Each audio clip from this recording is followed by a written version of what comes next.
Okay, so picture this. You're at home, maybe reading a book or just totally relaxed, and then suddenly you get that feeling like you're being watched. And you look up, and there's your dog, just staring intently at you. Kind of creepy, right? Yeah, it can be a little unnerving. But it's also pretty funny, like, what do you think, little buddy? Well, on today's deep dive, we're going to try to figure that out. We're going to decode those mysterious dog stares. It is interesting because while we might find it a little creepy for dogs, staring is just communication. They can't talk to us, obviously, so they've become masters of body language. And staring, that's one of their most powerful tools. So it's not just about those puppy dog eyes trying to get what they want. There's an actual meaning behind those stares. Yeah. I'll be honest. I always thought my dog was just spacing out sometimes. Oh, there's definitely more to it than that. Think about it. Dogs have lived with humans for thousands of years, and they've learned that making eye contact gets our attention. It's their way of saying, hey, look at me, I'm here. Like when my dog sits by the treat jar and gives me those puppy dog eyes. So you're telling me he's not just being cute, he's strategically using his stare to get a snack. Exactly. It's incredible how smart they are. Researchers have found that dogs, like a lot of animals, are capable of something called classical conditioning. Basically, they learn to associate certain behaviors with getting something that they want, like staring. And over time, they get really good at using those behaviors to get what they want. So that feed me stare, it's not just instinct, it's learned behavior. Wow, I'm starting to feel a little manipulated here. But it's not always about food, is it? Sometimes it feels like they're staring at us with pure adoration. Like you are the best human ever.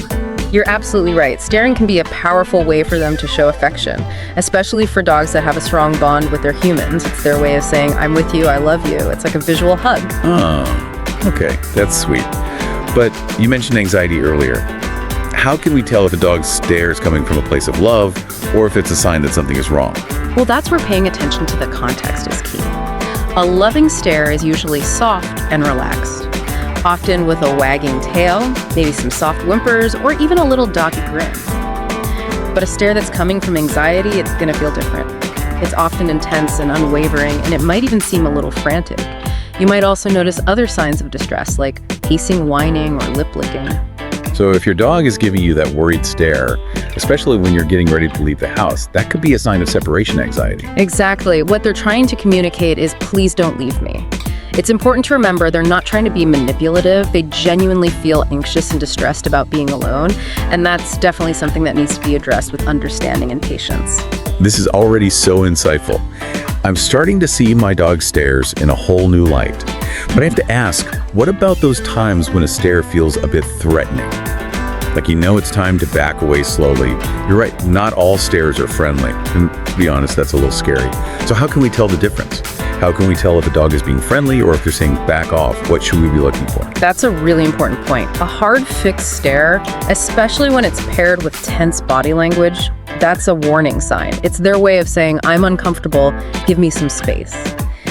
And it's especially important to remember this when you're interacting with dogs that you don't know. Okay, so how can we tell the difference then between a friendly stare and one that's saying, watch out? It's all about reading their body language. Think of it like this. You're getting a whole body message, not just an eye message. So that fixed stare, along with a stiff posture, ears flattened back against their head, a tucked tail, maybe even raised hackles, those are all signs that the dog is feeling threatened. And they could get aggressive if they feel pressure. So basically, it's like their way of saying, stop right there. A clear warning. This is so important for anyone who spends time around dogs. I know I've definitely misread a dog's signals before and gotten a little too close. And that's why understanding these little cues is so important. It can help to prevent misunderstandings and even dangerous situations. It's all about being observant and respecting the signals that they're sending us. It's like learning a whole new language. Yeah. Each stare has its own meaning. Exactly. And just like with any language, context is key. A stare while you're holding their leash might mean walkies. And a stare at the treat jar, well, that's pretty obvious. Yeah, the I deserve a snack stare. But seriously, you're right. Paying attention to what's going on around you is so important when you're trying to figure out what your dog is trying to tell you. Exactly. Think about the time of day, what you're doing, your dog's overall demeanor. Are you near their food bowl? Have you been ignoring them?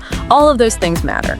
This is so helpful. I feel like I'm finally starting to understand my dog. Yeah. Okay, but let's say you've checked out the situation. You've read their body language, and you're pretty sure your dog is being friendly. How should you respond? Well, the first rule is don't stare back directly. In the dog world, that can be interpreted as a challenge or even a threat. Instead, try averting your gaze slightly or blinking slowly. These are what we call calming signals. It's our way of saying, I see you, but I'm not a threat. Calming signals, I've never heard of that. Basically, dogs have their own ways of de-escalating tense situations, and calming signals are a big part of that. It's their way of saying, let's chill out. Things like yawning, licking their lips, turning their head away slightly, even sniffing the ground, those can all be calming signals. And when we use them, we're speaking their language. Wow, so it's not just about avoiding eye contact, it's about actively sending these calming signals. This is amazing. But what about those times when you want to engage with your dog? Like when they're staring at you with their favorite toy in their mouth, clearly hoping you'll play fetch with them. Then by all means interact. But let the dog dictate the terms. Offer a gentle pat or a verbal cue, but avoid overwhelming them with direct eye contact. Let them approach you and follow their lead. That's a really good point.